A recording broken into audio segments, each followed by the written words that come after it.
Assalamualaikum warahmatullahi wabarakatuh. Kembali lagi bersama kami dari kelompok 3. Kali ini kami akan mencoba menjelaskan materi program keselamatan dan kesehatan kerja.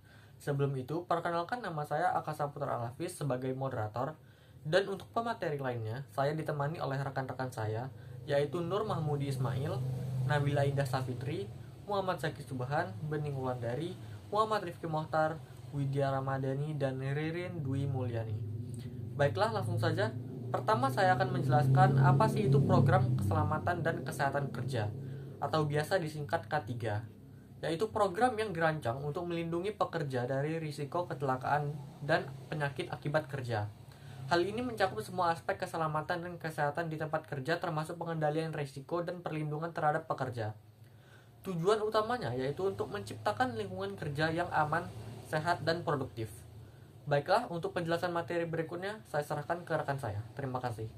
Baiklah, sebelumnya terima kasih kepada moderator. Di sini saya akan membacakan dasar hukum K3. Yang pertama yaitu Undang-Undang Nomor 1 Tahun 1970 yang mengatur tentang keselamatan kerja di Indonesia. Lalu, menetapkan tanggung jawab perusahaan untuk menyedia lingkungan kerja yang aman. Yang ketiga yaitu mengharuskan perusahaan untuk melakukan penelitian dan menyediakan alat pelindung diri atau yang biasa disebut APD bagi para pekerja. Lalu ada juga dari peraturan pemerintah yaitu PP nomor 50 tahun 2012 tentang sistem manajemen keselamatan dan kesehatan kerja. Selanjutnya yaitu ada tujuan dari program K3. Yang pertama yaitu ada mencegah kecelakaan kerja, mengurangi angka kecelakaan kerja dengan menerapkan praktik keselamatan yang baik. Yang kedua yaitu ada melindungi kesehatan pekerja, mencegah penyakit akibat kerja seperti gangguan pernapasan, dermatitis, dan stres kerja. Yang terakhir ada menciptakan lingkungan kerja yang aman, meningkatkan moral dan kepuasan pekerja, serta menciptakan budaya keselamatan di tempat kerja. Baik, di sini saya akan menjelaskan elemen komponen dari K3. Yang pertama ada identifikasi bahaya, proses sistematis untuk mengidentifikasi potensi bahaya di tempat kerja. Yang kedua ada penilaian resiko, yang menilai tingkat resiko dari bahaya yang teridentifikasi dengan beberapa pertimbangan. Yang ketiga, kebijakan dan prosedur K3, menyusun kebijakan K3 yang jelas, termasuk prosedur pengendalian bahaya, tanggung jawab setiap individu dalam menjaga keselamatan.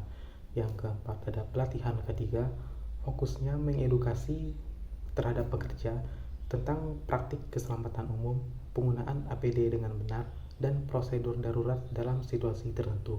Dan yang terakhir ada audit K3. Dia melakukan audit secara berkala untuk menilai efektivitas program K3 dan melakukan perbaikan jika diperlukan. Sekian penjelasan dari saya. Baik, terima kasih. Di sini saya akan menjelaskan mengenai lingkup program K3. Yang pertama ada kesehatan fisik, yaitu meliputi pencegahan cedera fisik, penyakit akibat kerja, dan paparan bahan kimia yang berbahaya.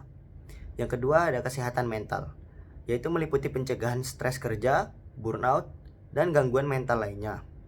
Yang ketiga ada ergonomi, yaitu mempelajari cara mengatur tempat kerja agar sesuai dengan kemampuan fisik pekerja dan meminimalisir risiko cedera akibat gerakan berulang atau posisi kerja yang tidak ergonomis. Yang keempat ada keselamatan kebakaran, yaitu untuk mencegah terjadinya kebakaran dan meminimalisir dampaknya jika terjadi kebakaran. Yang terakhir ada keselamatan peralatan kerja, yaitu memastikan semua peralatan kerja dalam kondisi baik dan aman untuk digunakan. Baik, terima kasih. Selanjutnya akan dijelaskan oleh teman saya. Selanjutnya saya akan menjelaskan tentang peran karyawan dalam program K3. Yang pertama, melaporkan potensi bahaya.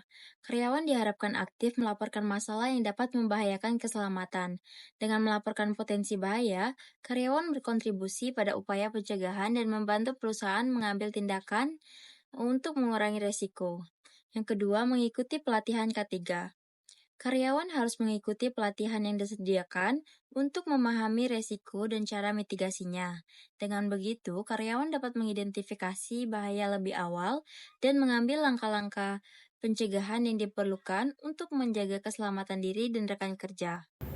Ketiga, berpartisipasi dalam program K3. Karyawan dapat ikut dalam tim K3 untuk memberikan masukan dan ide.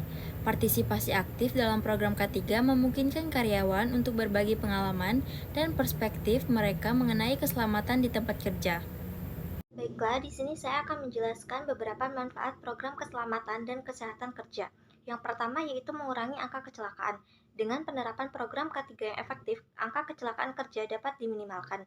Yang kedua yaitu meningkatkan produktivitas. Lingkungan kerja yang aman meningkatkan produktivitas karena mengurangi waktu tidak produktif akibat kecelakaan. Dan yang terakhir itu meningkatkan kepuasan pekerja. Pekerja merasa lebih aman dan dihargai ketika perusahaan memperhatikan keselamatan mereka. Baiklah, sekian materi dari saya. Baiklah, di sini saya akan membacakan kesimpulan dari semua materi yang sudah dibacakan tadi. Program keselamatan dan kesehatan kerja atau K3 bertujuan untuk melindungi pekerja dari kecelakaan dan penyakit akibat kerja. K3 mencakup identifikasi bahaya, pelatihan keselamatan dan penggunaan alat pelindung diri atau APD. Keberhasilan program ini bergantung pada komitmen manajemen dan partisipasi aktif pekerja. Dengan menerapkan K3, perusahaan dapat mengurangi kecelakaan, meningkatkan produktivitas, dan menciptakan lingkungan kerja yang aman. K3 bukan hanya kewajiban hukum, tapi juga investasi untuk keberlanjutan bisnis. Baiklah, itu saja yang bisa saya simpulkan. Selebihnya saya kembalikan kepada